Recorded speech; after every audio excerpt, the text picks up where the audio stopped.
दैनिक Chhattisgarh channel देखना शुरू कर चुके हैं आप और छत्तीसगढ़ प्रदेश की आज की तमाम सभी महत्वपूर्ण बड़ी खबरों की शुरुआत जय जोहार और नमस्कार के साथ। छत्तीसगढ़ में चुनावी आचार संहिता लागू हो चुकी है और ऐसे में बच्चों की पढ़ाई पर भी अब इसका असर पड़ने वाला है।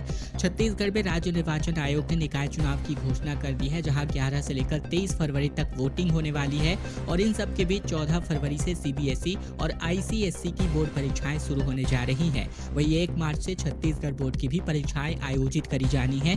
ऐसे में बच्चों की पढ़ाई पर इसका बड़ा असर पड़ सकता है। इन सब को लेकर शालेय शिक्षक संघ का कहना है कि टीचर्स चुनाव में व्यस्त रहेंगे, जिससे बच्चों की पढ़ाई प्रभावित होगी। वहीं कांग्रेस ने बोर्ड परीक्षा के दौरान चुनाव कराने का विरोध किया, जबकि डिप्टी सीएम अरुण साव ने कहा कि परीक्षा के साथ साथ चुनाव भी जरूरी है। छत्तीसगढ़ के गरियाबंद से बड़ी खबर, जहां छत्तीसगढ़ उड़ीसा बॉर्डर पर 27 नक्सलियों के मारे जाने की खबर है, जहां 14 नक्सलियों की डेड बॉडी रिकवर करी गई है। छत्तीसगढ़ के गरियाबंद जिले में हुई मुठभेड़ में 27 नक्सलियों के मारे जाने की खबर है। 14 के शव और हथियार बरामद कर लिए गए हैं। इनमें 1 करोड़ का नक्सली इनामी जयराम उर्फ चलपति समेत कई कमांडर्स के मारे जाने की भी खबर है। सभी 14 नक्सलियों के शव को लेकर जवान जिला मुख्यालय गरियाबंद पहुंच चुके हैं। बीती रात को छत्तीसगढ़ और उड़ीसा बॉर्डर की ओर ज्वाइंट ऑपरेशन चलाया गया था, जहां सोमवार को गरियाबंद के भालू डिग्गी जंगल में दिन भर रुक कर फायरिंग हुई थी, जो मंगलवार को भी जारी रही। तकरीबन 1000 जवानों ने नक्सलियों को घेर रखा था। अंबिकापुर में अतिक्रमण पर कार्यवाही देखने को मिली, जहां 4 जिलों के 700 जवानों ने महामाया पहाड़ पर 38 घर ढहा दिए हैं। छत्तीसगढ़ के सरगुजा शहर के महामाया पहाड़ पर वन विभाग की रिजर्व फॉरेस्ट की भूमि पर 7 सालों से घर बनाकर रहने वाले तकरीबन 38 लोगों का मकान प्रशासन ने 3 बुलडोजर से ढहा दिया। प्रथम चरण में बड़ी संख्या में पुलिस बल के साथ प्रशासन की टीम 60 घरों को तोड़ने पहुंची थी, लेकिन जब 2:30 बजे हाईकोर्ट से स्टे मिलने के बाद कार्यवाही जो है रोक दी गई। इसके बाद बाकी घर बच गए। पहाड़ पर कब्जा से हटाने के लिए प्रशासन और पुलिस बल को 2 दिन पहले से ही अलर्ट मोड पर रखा गया था। सोमवार को तड़के 3 बजे 700 पुलिस जवानों ने वन विभाग और प्रशासन की टीम संयुक्त रूप से महामाया पहाड़ पहुंची और इलाके की घेराबंदी करके बैरिकेडिंग्स लगा दिया गया था।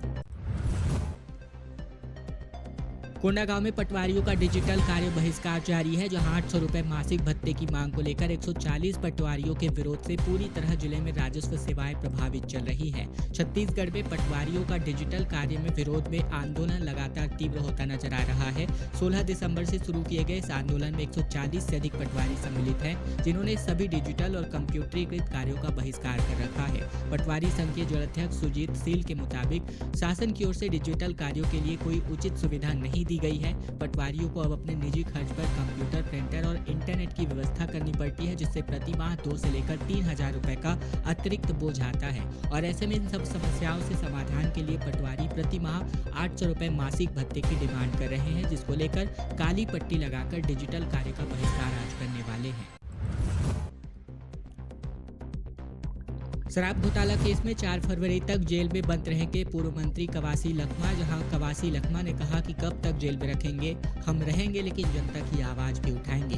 छत्तीसगढ़ में हुए शराब घोटाला केस में कवासी लखमा को 4 फरवरी तक के लिए जेल भेज दिया गया है, जिसमें पहले 15 जनवरी को लखमा को गिरफ्तार किया गया था, जिसके बाद उन्हें 7 दिन की न्यायिक रिमांड पर ईडी में भेजा गया था। इसके बाद 21 जनवरी को रिमांड खत्म होने के बाद ईडी ने कोर्ट में पेश किया। इसके बाद 14 दिन की न्यायिक रिमांड पर उन्हें जेल भेजा गया। मीडिया से लखमा ने कहा कि कब तक जेल में रखेंगे, 2 साल 10 साल रहेंगे, लेकिन जनता की लड़ाई लड़ेंगे। छत्तीसगढ़ के गौरेला पिंडा मरवाही में ज्वालेश्वर मंदिर के पास बाघिन दिखाई दी, जहां 3 दिनों से गांव के पास ही विचरण कर रही है। वन विभाग इसके लिए लगातार निगरानी बनाए हुए है। छत्तीसगढ़ के मध्य प्रदेश सीमा बॉर्डर पर स्थित गौरेला पिंडा मरवाही जिले में एक बाघिन की मौजूदगी क्षेत्र में दहशत का माहौल पैदा कर रही है। ज्वालेश्वर महादेव मंदिर के आसपास पिछले 3 दिनों से एक मादा बाघिन ने डेरा डाल रखा है, जिसकी पुष्टि सीसीटीवी फुटेज में भी हो चुकी है। इस क्षेत्र में रोजाना सैकड़ों की संख्या में पर्यटक और श्रद्धालु आते हैं। ज्वालेश्वर और अमृतसर मंदिर के मार्ग पर स्थानीय लोगों का आगमन भी लगातार बना रहता है। बाघिन की मौजूदगी से लोगों में भय का माहौल है। वन विभाग की मध्य प्रदेश और छत्तीसगढ़ की संयुक्त टीम बाघिन की हर एक गतिविधि पर नजर गड़ाए हुए है।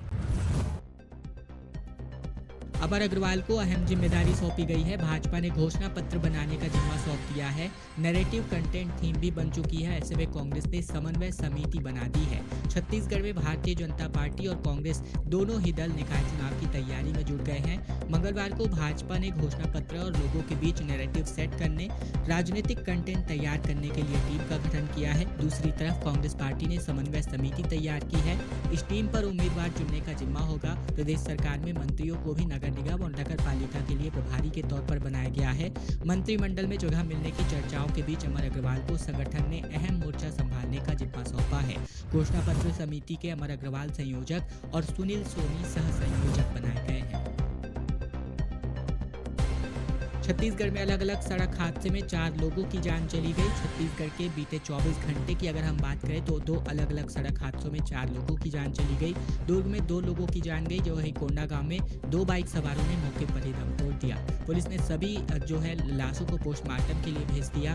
पहला मामला दुर्ग के बोरी थाना क्षेत्र का है, जहां सोमवार को कुम्हारी के लिटिया गाँव में 17 श्रद्धालु जोगी गुफा के महंत के दर्शन के लिए गए हुए थे, जहाँ से पिकअप में सवार होकर वापस लौट रहे थे। तभी पिकअप धान लोड ट्रक से जा टकराई और इस हादसे में 2 लोगों की जान चली गई, जबकि 15 लोग गंभीर रूप से घायल हो गए।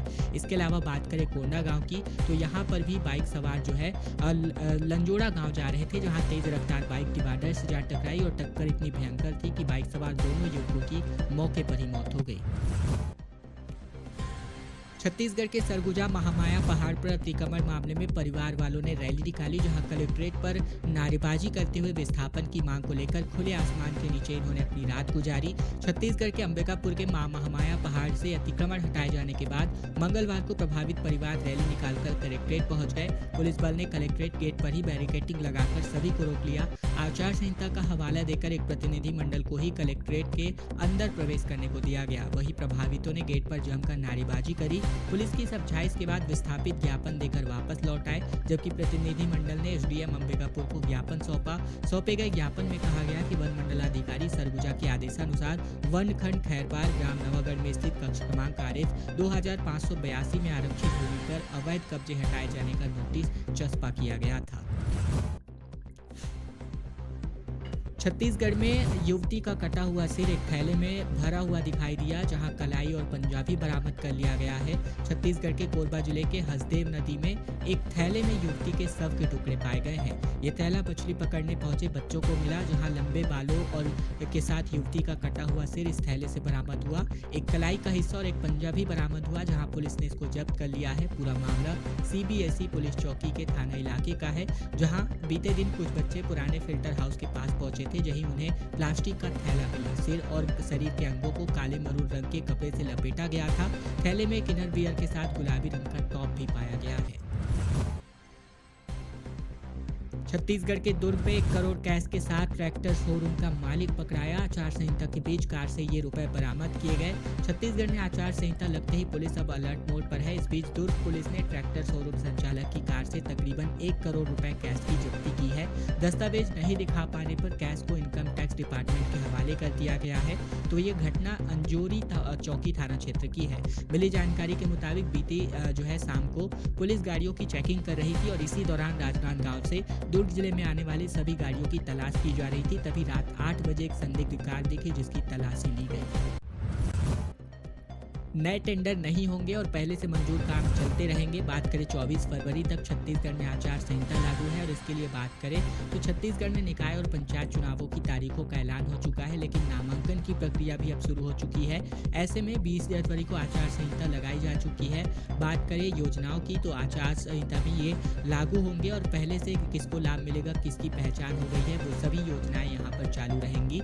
मनरेगा जैसी योजनाएं आचार संहिता के दौरान जारी रहती है। वही नई योजना को मंजूरी मिल चुकी है और उसके लिए राशि भी स्वीकृत हो चुकी है, तो वो भी चलती रहेंगी। पुलिस और प्रशासन विभाग के अधिकारियों की ट्रांसफर और पोस्टिंग चुनाव के आदेश पर ही हो सकेगी। इसके अलावा ड्राइविंग लाइसेंस, जाति निवास प्रमाण पत्र पत्र, जमीन की रजिस्ट्री जैसे काम आचार संहिता के दौरान भी जारी रहेंगे। इसके अलावा अगर हम बात करें काम के न होने की, तो कोई भी नए काम की घोषणा या फिर टेंडर इन आचार संहिता के अंतर्गत नहीं हो सकती। सरकारी गाड़ी या विमान या सरकारी मशीनरी के इस्तेमाल की प्रत्याशी को लाभ पहुंचाने के लिए नहीं होगा और किसी भी तरह की सरकारी घोषणाएं, लोकार्पण, शिलान्यास के कार्यक्रम नहीं किए जा सकते। प्रत्यक्ष या अप्रत्यक्ष रूप से सभी अधिकारियों और पदाधिकारियों के ट्रांसफर और तैनाती पर बैन रहेगा। जाति या धर्म के आधार पर मतदाताओं से वोट नहीं मांग सकते। इसके अलावा उपलब्धियों के होर्डिंग और विज्ञापन जो सरकारी खर्च से लगे हैं, उन्हें तुरंत ही हटाया या छिपाया जा सकता है।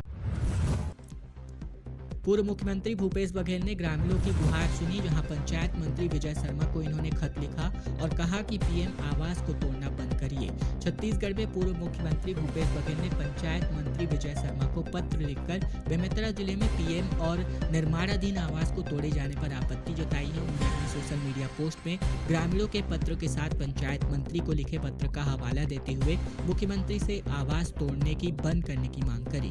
इसके अलावा बेमेतरा जिले में जनपद नवागढ़ पंचायत के अंतर्गत ग्राम पूरा के ग्रामीणों ने पूर्व मुख्यमंत्री भूपेश बघेल को पत्र लिखकर कार्यवाहक सरपंच विष्णु कोसले व सचिव पर बिना ग्राम सभा बुलवाए प्रधानमंत्री और निर्माणाधीन मकान को तोड़ने का आरोप लगाया है।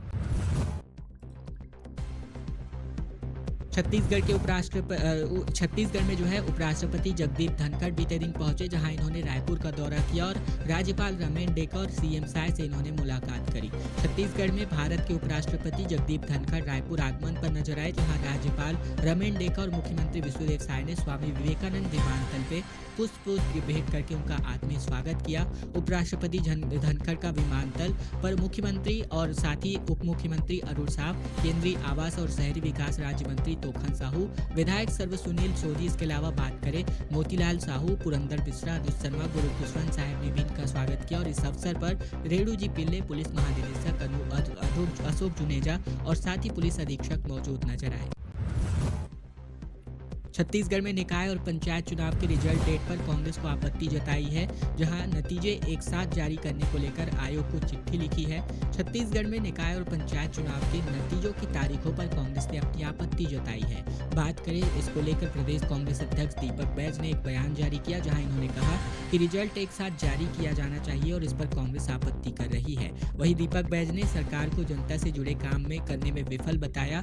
इसके अलावा बात करें, उन्होंने कहा कि किन मुद्दों को लेकर वह इस नगरीय निकाय चुनाव में उतरने जा रहे हैं। इसके अलावा बात करें तो दीपक बैज ने कहा कि नगरीय निकाय और पंचायत के चुनाव कार्यक्रम एक साथ घोषित किए गए हैं। निकायों के परिणाम 15 फरवरी को आएंगे, वहीं पंचायतों के परिणाम 18, 21 और 24 फरवरी को घोषित होंगे। जब एक साथ चुनाव की अधिसूचना जारी हुई है, आचार संहिता भी एक साथ लगी है, पंचायतों एवं निकायों के परिणाम एक साथ घोषित होने चाहिए। अमूमन निर्वाचन आयोग अलग अलग राज्यों के चुनाव कार्यक्रम जब भी घोषित करता है तो भले ही मतदान तिथि अलग तिथि हो, पर परिणाम एक साथ आते हैं। छत्तीसगढ़ के कवर्धा में अग्निवीर वायु भर्ती के लिए आवेदन की प्रक्रिया शुरू हो चुकी है। छत्तीसगढ़ में भारतीय वायुसेना की वेबसाइट में 27 जनवरी 2025 तक आवेदन किया जा सकता है। भारतीय वायुसेना के द्वारा छत्तीसगढ़ के अविवाहित पुरुष और महिला उम्मीदवारों के लिए अग्निवीर वायु सैनिक के पदों पर भर्ती के लिए विज्ञापन जारी किया गया है। उम्मीदवार ऑनलाइन पंजीयन आवेदन के लिए भारतीय वायुसेना के वेबसाइट में 27 जनवरी 2025 तक अपना आवेदन प्रस्तुत कर सकते हैं। छत्तीसगढ़ के ट्रांसपोर्ट नगर में शराब दुकान के स्थानांतरण का विरोध किया गया, जहां महिलाएं कलेक्ट्रेट पहुंची और गंगापुर से शराब दुकानें हटाने की मांग को लेकर राजनीति करते हुए दिखाई दी। छत्तीसगढ़ के अंबिकापुर के गंगापुर में शराब दुकान के विस्थापन का मुद्दा अब राजनीतिक अखाड़ा बनता नजर आ रहा है। शराब दुकान को गंगापुर के ट्रांसपोर्ट नगर स्थानांतरित करने का निर्णय लिया गया तो संत गहिरा गुरु वार्ड ट्रांसपोर्ट नगर की महिलाएं बड़ी संख्या में भाजपा नेता के साथ कलेक्ट्रेट पहुंच गए। शराब दुकान ट्रांसपोर्ट नगर में विस्थापित करने की मांग पर विरोध दर्ज किया गया। गंगापुर में संचालित शराब दुकान का लंबे समय से विरोध किया जा रहा है, जहां स्थानीय नागरिकों के विरोध के बाद भी शराब दुकान को स्थानांतरित करने का निर्णय लिया गया, लेकिन अब तक स्थल का चयन नहीं हो पाया है। विधायक राजेश अग्रवाल ने, जिन्होंने सत्ता में आने के बाद सबसे पहले गंगापुर की शराब दुकान को हटवाने का वादा किया, वहीं अब इस मुद्दे पर कोई भी ठोस कदम नहीं उठा सके हैं। छत्तीसगढ़ में अब पारा चढ़ने लगा है, जहां 2 से 3 डिग्री तक न्यूनतम तापमान में बढ़ोतरी होगी, जबकि सरगुजा संभाग के जिलों में ठंड अभी भी बरकरार है। दरअसल छत्तीसगढ़ में आने वाले 2 से 3 दिन में तापमान में 2 से 3 डिग्री तक की बढ़ोतरी हो सकती है। न्यूनतम तापमान की अगर हम बात कर रहे हैं तो ठंड का असर इसकी वजह से कम हो सकता है। मौसम बदलने की वजह से दोपहर के समय गर्मी का एहसास होने लगा है, तो वहीं सरगुजा संभाग के जिलों में भी अब कड़ाके की ठंड पड़नी शुरू हो चुकी है। ऐसे में अगर हम बात करें बीते दिन की, तो बलरामपुर यहाँ सबसे ठंडा स्थान रहा, जहां न्यूनतम तापमान 5.5 डिग्री सेल्सियस रिकॉर्ड किया गया। प्रदेश में अभी रात और सुबह के समय में ठंड लगती है। ऐसे में दिन का तापमान की बात करें तो ये सामान्य से 1 से 2 डिग्री अब अधिक हो चुका है। इसके चलते ठंड का असर भी अब धीरे धीरे कम होने लगा है। छत्तीसगढ़ की तमाम बड़ी खबरों का सिलसिला बस यहीं तक का था। वीडियो अगर आपको पसंद आए तो वीडियो को लाइक करना बिल्कुल मत भूलेगा। वहीं अगर आप चैनल पर अभी भी नए हैं तो चैनल को जरूर सब्सक्राइब कर लीजिएगा, ताकि प्रतिदिन की महत्वपूर्ण खबरें छत्तीसगढ़ समाचार हम आप तक रोजाना ठीक इसी प्रकार पहुंचा सके।